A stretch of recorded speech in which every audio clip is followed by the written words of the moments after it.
लोग आजकल सुदामा को ऐसा प्रकट करते हैं जैसे सबसे दीनहीन ही सुदामा ही था। सुखदेव मुनि ने क्या संबोधन दिया है? कृष्ण स्यासी सखा कश्चित्। सुदामा कौन है? सुदामा कृष्ण का सखा है। कृष्ण का सखा।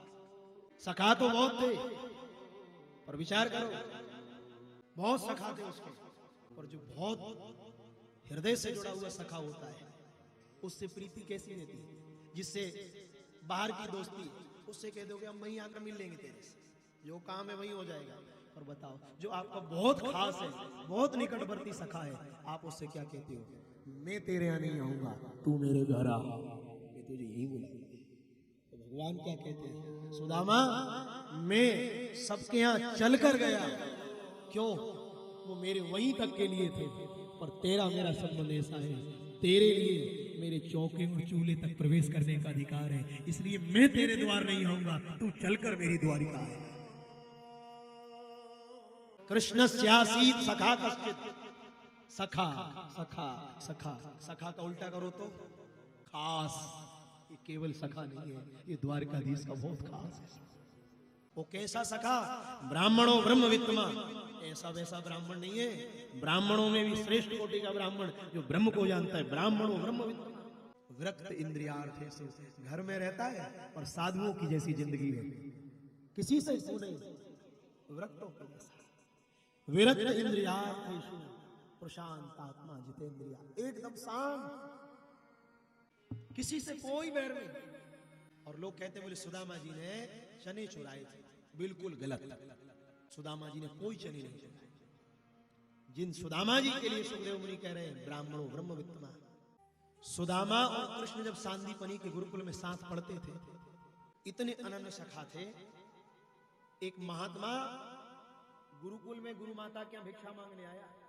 सुदामा जी गुरुदेव के लिए वाटिका से पूजन के लिए पुष्प तोड़ रहे थे। चना की 2 पोटली रखी थी सामने, खुली हुई। महात्मा भिक्षा मांगने आया, बोले भिक्षाम देहि। सांदीपनी की धर्मपत्नी ने कह दिया आज मेरे पास कुछ नहीं है, कुछ नहीं मिल पाएगा। तो महात्मा ने सामने चने की पोटली देख ली, कहा मां ये चने रखे हुए, ये चने तो दे दो। कहा नहीं, ये चने नहीं दे सकते। क्यों? ये मेरे शिष्य कृष्ण और सुदामा के लिए है, तुम्हें नहीं दे सकती। और जैसे महात्मा ने सुना कि अपने शिष्यों के मोह में बार पर आए हुए साधु को खाली हाथ लौटा दिया, महात्मा जाकर उसी बाग में बैठ गया जहां जिस बगीचे में सुदामा जी पुष्प तोड़ रहे, और वहां जाकर बैठकर क्रोध में कह दिया जा, तूने अपने शिष्यों के मोह में द्वार पर आए हुए साधु को खाली हाथ लौटा दिया। मेरा श्राप है, इन चनों को जो खाएगा वो दरिद्र हो जाएगा। और उस बात को सुदामा ने सुन लिया, भयभीत हो गया। ये चने अगर मेरे गुरुदेव ने खा लिए तो मेरा गुरु दरिद्र हो जाएगा, और मेरे सखा ने खा लिए तो मेरा सखा, भविष्य के जानने वाले थे सुदामा जी, मेरा सखा राजाधिराज द्वारकाधीश बनेगा।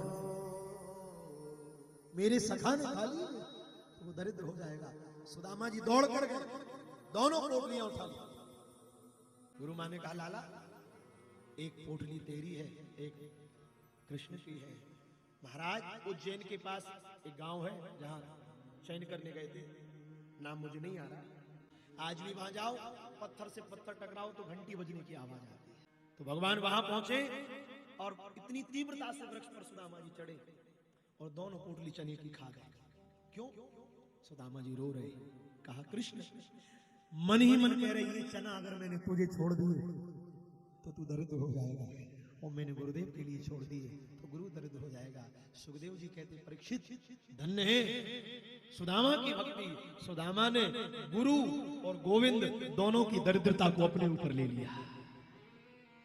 भगवान प्रसन्न हो गए। कहा सुदामा तूने मेरी दरिद्रता को अपने ऊपर चने खाकर लिया है, मैं वरदान देता हूं मैं तेरी दरिद्रता को चावल खाकर दूर करने आऊंगा। अब लोग कहते सुदामा जी ऐसे ब्राह्मणों ब्रह्म वित्तमा। महाराज जी कभी पत्नी को नहीं बताया। अमावस्या, द्वादशी, पूर्णिमा, त्योहार, बाहर के ब्राह्मण भिक्षा करने जाए सब देते, पर सुदामा को कोई नहीं देता। पत्नी ने पूछा नाथ किसी से बैर है, शत्रुता है, आपको नहीं देते? सुदामा ने कहा नहीं देवी, किसी से मेरा कोई बैर नहीं है, पर मुझे अगर नहीं मिल रहा तो उनकी गलती नहीं है, ये मेरे कर्मों का फल है। कर्मणो ज्ञानो गति, कर्म का फल है बंधु। और अपनी पत्नी को नहीं बताया। सुशीला कौन है? जूनागढ़ रियासत के राजा के कुल पुरोहित की बेटी का नाम है सुशीला। इतना धन है उसके पिता के पास। कहते थे सुशीला सारी गरीबी दूर हो जाएगी। हाथ जोड़कर कहती नहीं पिताजी, मेरे ऊपर आपका अधिकार तब तक था, तब तक मेरी डोली नहीं उठी थी। अब मेरी डोली उठ चुकी है। अब मेरा अधिकार, मेरे ऊपर अधिकार मेरे पति का है। वो चाहे सुख में रखे चाहे दुख में रखे, आज उनके सुख में सुखी रहना ही मेरा सबसे बड़ा धर्म है। आपके पास संसार का सारा वैभव है, ये मेरे लिए प्रसन्नता नहीं है। क्यों? क्योंकि नारी की डोली पिता के द्वार से उठे अच्छी लगती है, और नारी की अर्थी पति के दरवाजे से उठे तब अच्छी लगती है। आप सब कुछ देना चाहते हैं, मैं लेना नहीं चाहता। धन्य है सुदामा की पत्नी।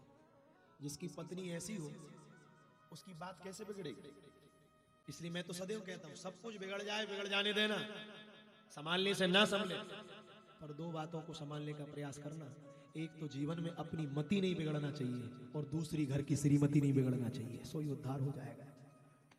रावण की मति बिगड़ गई पर श्रीमती भगवान की भक्त है, मंदोदरी राम की भक्त है।